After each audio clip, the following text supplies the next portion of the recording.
Welcome to Pratap classes. दोस्तों, Pratap classes के YouTube channel पर आपका स्वागत है।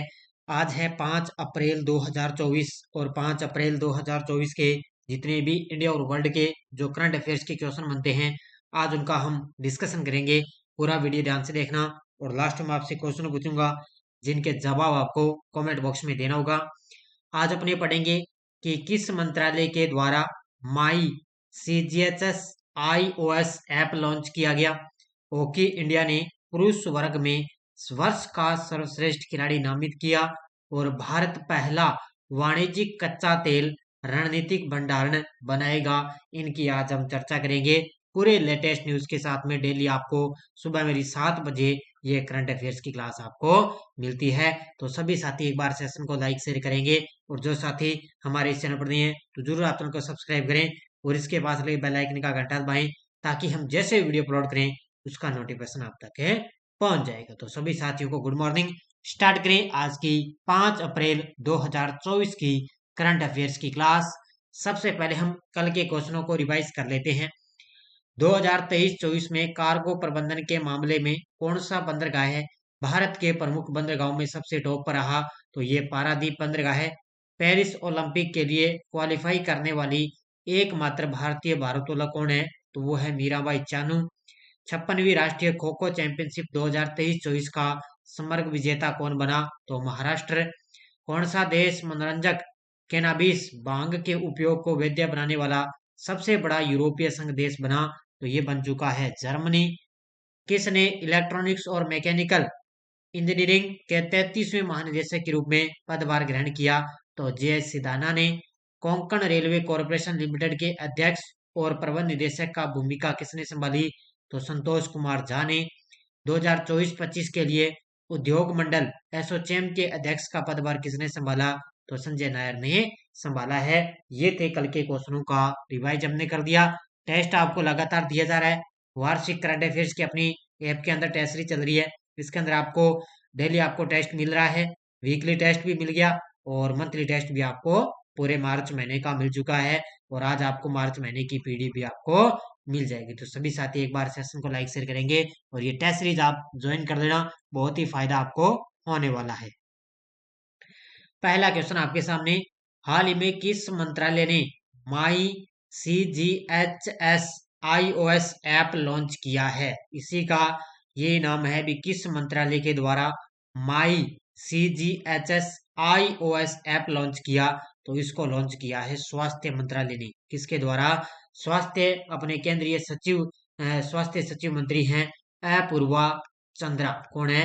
अपूर्वा चंद्रा। उन्होंने ये कहा कि ये जो ऐप है ना, ये जो लाभार्थी हैं उनको अगर वो उंगलियों के माध्यम से वो अपनी इस जितनी भी अपनी जो स्वास्थ्य सुविधाएं हैं उनका लाभ ले सकेंगे, तो इसके माध्यम से वो देख सकेंगे। तो माई CGHS iOS ऐप है, ये स्वास्थ्य मंत्रालय के द्वारा लॉन्च किया गया। तो केंद्रीय स्वास्थ्य मंत्रालय ने हाल ही में माई CGHS iOS ऐप लॉन्च किया। इस मौके पर केंद्रीय स्वास्थ्य सचिव अपूर्वा चंद्रा ने कहा कि माई CGHS ऐप जो है स्वास्थ्य सेवा क्षेत्र में CGHS के लिए एक आवश्यक है और इसके अंदर लाभार्थियों को उनकी अंगुलियों पर आवश्यक स्वास्थ्य सुविधाओं तक पहुंच सहज पहुंच के साथ में उनको सशक्त बनाता है। तो उनकी उंगलियों पर ये आवश्यक स्वास्थ्य सुविधाओं की इनको एक लाभ दिलाएगा। नेक्स्ट देखो, हाल ही में हॉकी इंडिया ने किसे पुरुष वर्ग में वर्ष का सर्वश्रेष्ठ खिलाड़ी नामित किया है? हाल ही में हॉकी इंडिया ने किसे पुरुष वर्ग के अंदर वर्ष का सर्वश्रेष्ठ खिलाड़ी नामित किया? तो ये किया है हार्दिक सिंह को। अब पुरुष वर्ग के अंदर बात आए तो पुरुष वर्ग के अंदर है हार्दिक सिंह और ये तस्वीर में आप देख सकते हो इधर महिला को भी दिया गया है।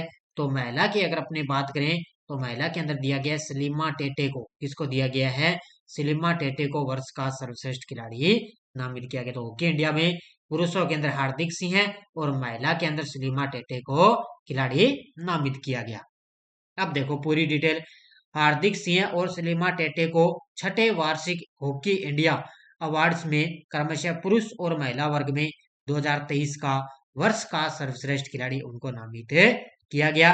हॉकी इंडिया ने 31 मार्च 2024 को नई दिल्ली के एक समारोह में छठे हॉकी इंडिया पुरस्कार 2023 की घोषणा की, यानी कि 2023 का इनको वर्ष का सर्वश्रेष्ठ खिलाड़ी माना गया है। स्टार अवार्ड 2023 में FIH player of the year के विजेता हार्दिक सिंह को हॉकी इंडिया के best midfielder of the year के पुरस्कार से सम्मानित किया गया। तो जो हार्दिक सिंह है पुरुषों के अंदर, उनको दिया गया best midfielder of the year पुरस्कार। इसके अलावा भारतीय हॉकी के दिग्गज ध्यानचंद के बेटे हैं अशोक कुमार, उनको hockey India life time achievement award से उनको सम्मानित किया गया। तो ये ध्यानचंद के बेटे हैं अशोक कुमार है, जिनको hockey India life time achievement award मिला है। हाल में 48 सेकंड के लिए 100 मिलियन डिग्री के प्लाज्मा तापमान को बनाए रखने का नया विश्व रिकॉर्ड किसने बनाया है? तो ये बनाया है दक्षिण कोरिया ने। अब देखो, दक्षिण कोरिया ने मात्र 48 सेकंड के अंदर उन्होंने 100 मिलियन डिग्री का जो प्लाज्मा जो तापमान है ना, उसको देखो बनाए रखने का एक विश्व रिकॉर्ड है बनाया। ये तस्वीर में आप देख सकते हो, बनाया किसने है? दक्षिण कोरिया ने। तो ये दक्षिण कोरिया के वैज्ञानिकों ने कोरिया सुपर कंडक्टिंग के टोकामक एडवांस्ड रिसर्च डिवाइस है, एक आर्टिफिशियल सन है परमाणु संलयन रिएक्टर का उपयोग करके एक नया विश्व रिकॉर्ड बनाया। अभी इसमें ध्यान से पढ़ो, कई पॉइंट आपके लिए महत्वपूर्ण है कि दक्षिण कोरिया के जो वैज्ञानिक है ना, उन्होंने सुपर कंडक्टिंग जो टोकामक एडवांस्ड है उसके माध्यम से एक आर्टिफिशियल सन परमाणु संलयन का उनको उपयोग करके ये विश्व रिकॉर्ड बनाया। दिसंबर 2023 और फरवरी 2024 के बीच में किए गए इस परीक्षणों के दौरान 48 सेकंड की अवधि के लिए 100 मिलियन डिग्री सेल्सियस का प्लाज्मा तापमान पर उत्पन्न किया गया, यानी कि जो 100 मिलियन डिग्री सेल्सियस बहुत होता है, उस पर यह प्लाज्मा जो तापमान है वो उत्पन्न किया गया। देखो, मात्र 48 सेकंड के अंदर। कौन सा देश अपना पहला वाणिज्यिक कच्चा तेल रणनीतिक भंडारण बनाएगा? कौन सा देश है अपना पहला वाणिज्यिक कच्चा तेल रणनीतिक भंडारण बनाएगा? तो वो बनाएगा अपना देश भारत। कौन सा बनाएगा? अपना देश है भारत है। अब वो क्या करेगा? वो अपना पहला ही वाणिज्यिक कच्चा तेल है उसको रणनीतिक भंडारण बनाएगा भारत देश। देखो, आपदा स्थिति में ये किस लिए बनाएगा? जब आपदा की स्थिति आ जाए, कोई आपदा वगैरह, जैसे कोई भूकंप वगैरह, कोई वर्षा वगैरह बारिश आ जाए, उसी की स्थिति में आपूर्ति दिक्कतों से उत्पन्न चुनौतियों से निपटने के लिए भारत कच्चे तेल का अपना पहला वाणिज्यिक रणनीतिक भंडारण बनाएगा। इसके अंदर सरकार ने देश में रणनीतिक पेट्रोलियम भंडार तैयार करने और उसके परिचालन के लिए विशेष इकाई Indian strategic petroleum reserve limited का गठन किया है। किसका द्वारा गठन किया गया? देश ने क्या है, जो रणनीतिक जो पेट्रोलियम भंडार है उसको तैयार करने और उसके परिचालन के लिए एक विशेष इकाई का उन्होंने गठन किया है। तो वो है Indian strategic petroleum reserve limited है, इस विशेष इकाई का उन्होंने गठन किया है। किस राज्य के राज्यपाल ने ताम्बरम में कांची महास्वामी विद्या मंदिर में परमवीर चक्र उद्यान और एकम प्रदर्शनी का उद्घाटन किया है? तो ये किया है तमिलनाडु के राज्यपाल। कौन है तमिलनाडु के राज्यपाल? है RN रवि। कौन है? तमिलनाडु के राज्यपाल है RN रवि। उन्होंने ताम्बरम में कांची महास्वामी विद्या मंदिर में एक तो परमवीर चक्र उद्यान और एक एकम प्रदर्शनी का उद्घाटन किया है। किसने? तमिलनाडु के राज्यपाल ने। तो तमिलनाडु के राज्यपाल RN रवि ने ताम्बरम में कांची महास्वामी विद्या मंदिर में परमवीर चक्र उद्यान और एकम प्रदर्शनी का उद्घाटन किया। यह उद्यान 21 परमवीर चक्र पुरस्कार विजेताओं के इतिहास और मूर्तियों को प्रदर्शित करता है, जो वीरता के लिए भारत का एक सर्वोच्च सैन्य सम्मान है। जो ये परमवीर चक्र है, जो 21 उद्यान 21 परमवीर चक्र पुरस्कार विजेताओं के इतिहास के बारे में ये प्रदर्शित करेगा। हाल में 125वीं वर्षगांठ बनाने वाली कोडाईकनाल शोर वेधशाला कहाँ स्थित है? तो अभी आप ये तस्वीर में आप देख सकते हो, ये एक है कोडाईकनाल शोर वेधशाला है और इसकी अभी हाल ही में 125वीं वर्षगांठ बनाएगी। और यह कहाँ पर है? ये है तमिलनाडु राज्य के अंदर। कहाँ पर है? तमिलनाडु के राज्य के अंदर स्थित है ये कोडाईकनाल शोर वेधशाला और इसकी अभी हाल ही में 125वीं वर्षगांठ बनाई गई है। तो तमिलनाडु में सुरम्य पलानी पहाड़ियों के ऊपर स्थित है ये।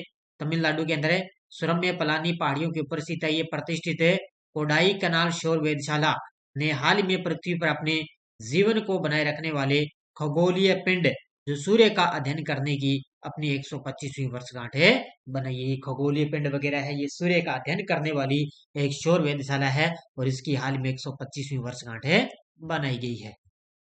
किस बैंक ने महिलाओं के लिए हेल्थ केयर ऋण और बचत खाते लॉन्च किए हैं? किस बैंक ने महिलाओं के लिए हेल्थ केयर ऋण और बचत खाते लॉन्च किए? तो ये किए हैं केनरा बैंक ने। ऑप्शन नंबर बी, किसने लॉन्च किए? केनरा बैंक ने लॉन्च किए। तो महिलाओं के लिए स्वास्थ्य देखभाल की पहुंच और वित्तीय सशक्तिकरण को बढ़ावा देने के लिए केनरा बैंक ने 2 नवीन वित्तीय उत्पाद पेश किए। तो इसके अंदर ध्यान रखना, ये 2 नवीन वित्तीय उत्पाद कैसे हैं। एक तो है केनरा हील, जिसको बोलते हैं हेल्थ केयर ऋण।